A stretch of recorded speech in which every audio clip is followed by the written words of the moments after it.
Who all do you think will end up being cap casualties, either cut or traded? Witherspoon and Mitch have to be prime candidates. Yeah, and then William Jackson III, I think he's another candidate. Not saying that any of those guys will actually be cut, but in terms of cap casualty potentials, those guys make a lot of sense because of the money that you would save on them, along with just their overall usage here as well. With Akello, we know he got injured, missed a ton of time this year, and when he did play, it wasn't the best in terms of productivity. Similar thing in terms of Mitch Trubisky.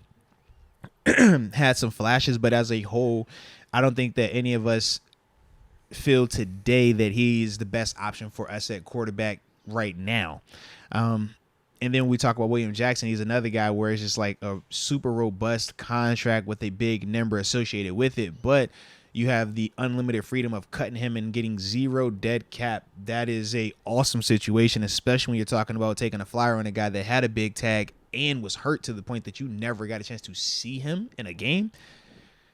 It's just hard to keep that type of money on that type of player with that type of situation.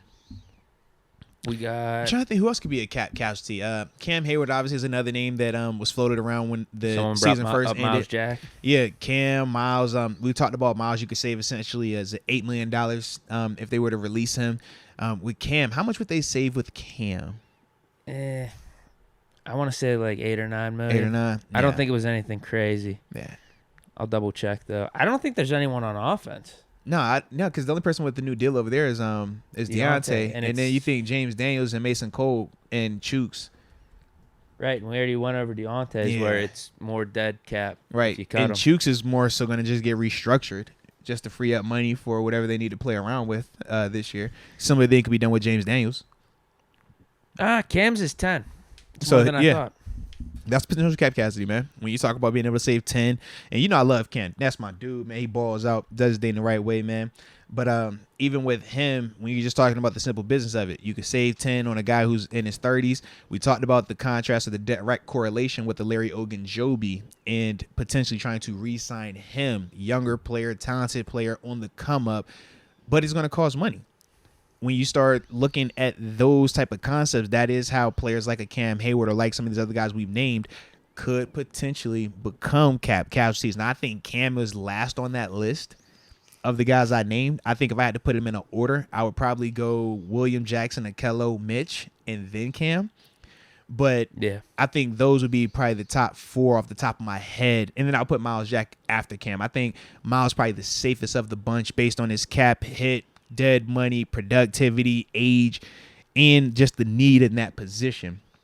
So like I said, in that vein, I think that those would probably be the 5 off the top of my head with it. But the main 3 that I think probably go William Jackson, Akello, and then Mitch. I think those 3 probably definitely. I want Cam back. I do too. You know so that. Figure this out one way or another so you could lower his cap hit.